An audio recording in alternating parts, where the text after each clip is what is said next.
大家好，又係為情同大家傾下偈嘅時間。最近美國洛杉磯發生嘅一場大規模社會動盪，呢件事已經唔只係單純嘅抗議，而係一場牽涉美國聯邦政府同加州政府正面對決嘅政治風暴。究竟點解會搞成咁呢？喺開始前，請大家送個 like 俾我哋，可以嘅話，請 subscribe 埋我哋個 channel 啦，多謝晒。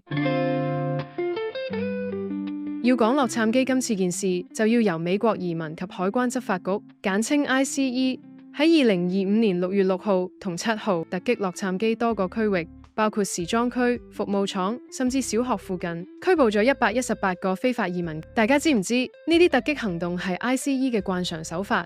有啲人根本冇犯罪記錄，甚至係去小學接仔女嘅家長，但 ICE 特登揀呢啲地方落手，目的就係想起到震懾作用，警告其他地方嘅非法勞工唔好再出嚟做嘢。呢次行動背後其實係特朗普政府主導嘅全國性打擊非法移民政策嘅一部分。佢由競選嗰陣開始就一直將移民問題包裝成國家安全威脅，話要美國優先。呢度就必須拆解下美國聯邦政府同州政府嘅關係。美國憲法第1條賦予聯邦政府外交、貨幣、貿易同移民政策等權力，而根據憲法第10修正案，未明確授予聯邦政府嘅權力就由州政府保留，包括教育、保安、公共衛生同土地管理等等。簡單嚟講，州政府其實係高度自主，就算聯邦政府即係特朗普想管，佢都管唔到入邊嘅嘢，因為每個州都有自己選出嚟嘅州長，所以當州長同總統屬於唔同黨派，佢哋嘅政治觀點同意識形態有機會好唔同，衝突就咁樣發生啦。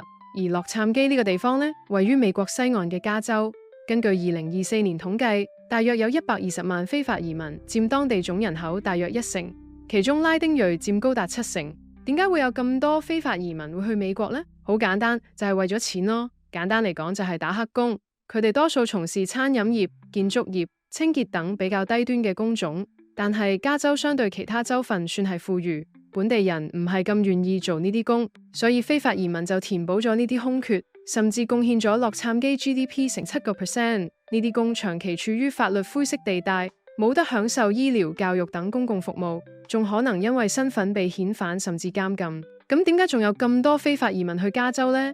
最主要就係因為加州嘅政策，加州有個庇護法案，禁止地方執法部門配合聯邦移民稽查。咁就形成咗一個相對安全嘅地方。而加州州長紐森由2019年上任以嚟，就將移民權益列為施政重點。佢推動庇護法案，將非法移民納入醫療保險範圍，仲禁止學校同醫院向聯邦提交資料。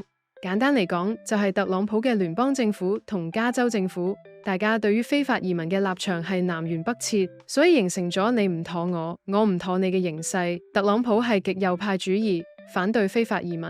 但紐森就多次譴責聯邦政府嘅零容忍政策，甚至威脅上繳800億美金嘅聯邦稅嚟反抗。呢種強硬嘅立場就令到加州成為民主黨對抗特朗普嘅前線。所以當 ICE 喺洛杉磯大舉拘捕，尤其係有家長喺小學被捕嗰陣，即刻引起家長同學生集體抗議。執法人員仲要喺未事前通知地方政府嘅情況下，直接闖入社區捉人，搞到啲居民以為係綁匪入侵。當晚有500個示威者集結喺市中心聯邦大樓前面，高喊滾出洛杉磯、停止種族滅絕等等口號。到咗第2日，示威開始蔓延啦，示威者堵路同封鎖高速公路，向聯邦中心同警車掟汽油彈。呢啲畫面係咪真係有啲似曾相識呢？跟住聯邦特工用橡膠子彈、催淚彈甚至震撼彈驅散人群，有女記者都中槍添。面對呢個混亂情況，特朗普政府更下令當地派遣國民警衛隊人員進行鎮壓。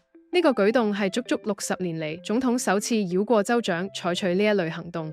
國防部長更加警告，海軍陸戰隊已經準備好，隨時用軍隊鎮壓呢批示威者。紐森州長去到現場直播嗰陣，都被催淚彈襲擊。直播途中仲不停聽到有人慘叫，話執法人員喺度攻擊市民，令到佢哋失去生命。你可能會問，點解特朗普咁急出聲，但州長又唔鎮壓呢啲人呢？原因係特朗普認為政策呢樣嘢係佢話事，而州長嘅政策同特朗普完全唔同。州長紐森話佢唔會鎮壓啲人。只要特朗普收返個行動，啲人就自然唔會出嚟示威㗎喇。而特朗普就完全唔係咁諗，佢仲出咗聲，話禁止啲示威者戴口罩，因為咁樣就辨認唔到佢哋，冇得用人臉識別捉佢哋。所以佢哋嘅思想好似水溝油點都溝唔埋，就會出現一個好大嘅衝突。呢啲亦都係所謂嘅民主國家一個好大嘅問題，就係只要一邊政黨做 A 嗰件事，另一個政黨就必定會反，成為一個水火不容嘅局面。而家呢件事仲發展到呢個局面，要收科真係唔係咁簡單。最諷刺嘅係2019年特朗普支持香港嗰班示威者，但係而家佢面對美國嘅示威者用同樣嘅行為，佢就唔支持佢哋，仲話佢哋係暴徒。當然更加唔會講呢一條係美麗嘅風景線啦。咁呢一場動亂帶出咩問題呢？首先就係特朗普政府嘅極端非法移民政策終於出現反效果。特朗普由2017年1月上任以嚟，就已經將非法移民視為國家安全威脅，並推出3大激進措施，包括國家進入緊急狀態、動用軍隊封鎖邊境，更承諾每日逮捕3000個非法移民，仲用人面辨識嚟執法，取消學校嘅執法豁免，即係話可以直接衝入去醫院學校去捉人。另外，仲同私人拘留中心簽訂協議，將佢認為係非法移民嘅人交去嗰啲中心。呢啲政策被學者批評為反人道，但係特朗普就睬你都傻一於直接繞過國會，直接硬推出台。同埋近年加州政府不斷俾非法移民更加多嘅權利，州政府同特朗普政府就係咁，就開始出現矛盾啦。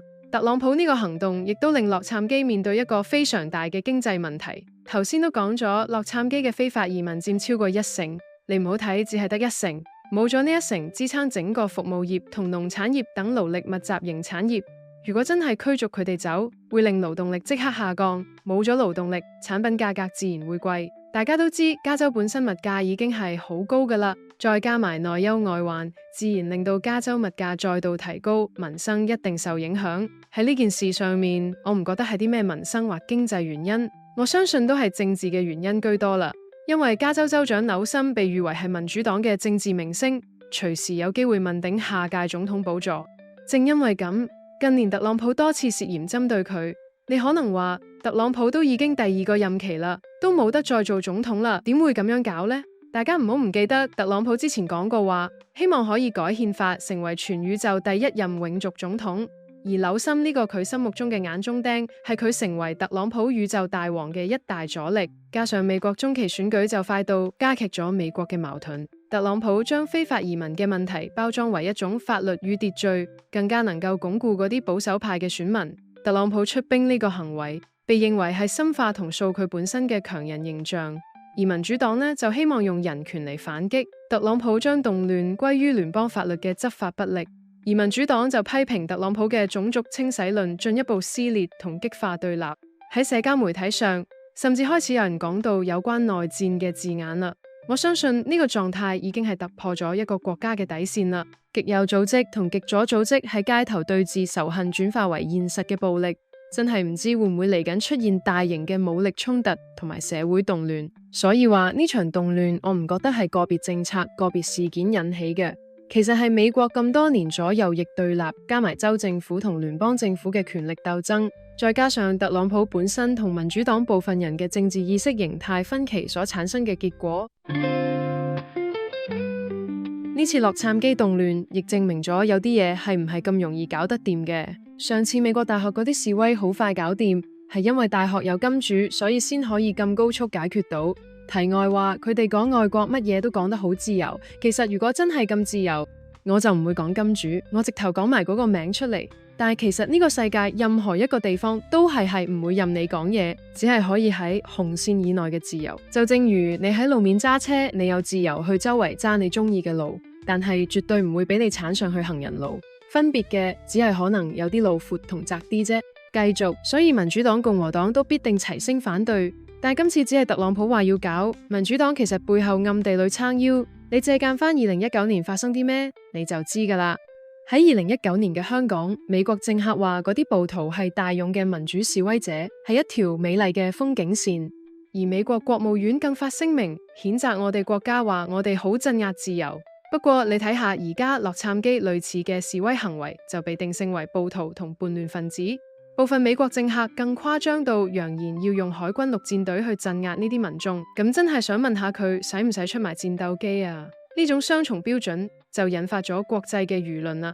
另外，香港都有啲網民話，美國用民主包裝嘅暴力，終於被暴力反噬。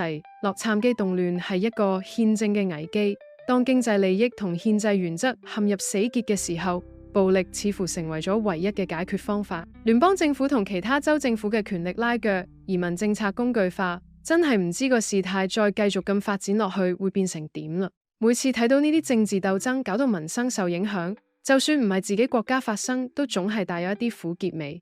就好似呢單嘢咁，表面係移民問題，實質係權力同政治鬥爭，最無辜嘅永遠都係普通市民。所以有啲事講出嚟就好聽，但係其實去到現實根本就行唔通。再講，如果俾暴動繼續發展落去，在於一個國家亦都承擔唔起，但你想即時制止佢咩？又會出力過大，驚反抗力更驚人。唯一一個比較好嘅方法就係盡可能唔好俾呢啲事有一個小火頭。我仲記得第一次出嚟做嘢嗰時，我做錯咗啲事，跟住老細同我講咗一句：你雖然覺得呢個錯可能係一件小事，但係星星之火可以燎原。大家對今日個內容有咩睇法？可以留言俾我哋。多謝收睇，我係慧晴，下集見，拜拜。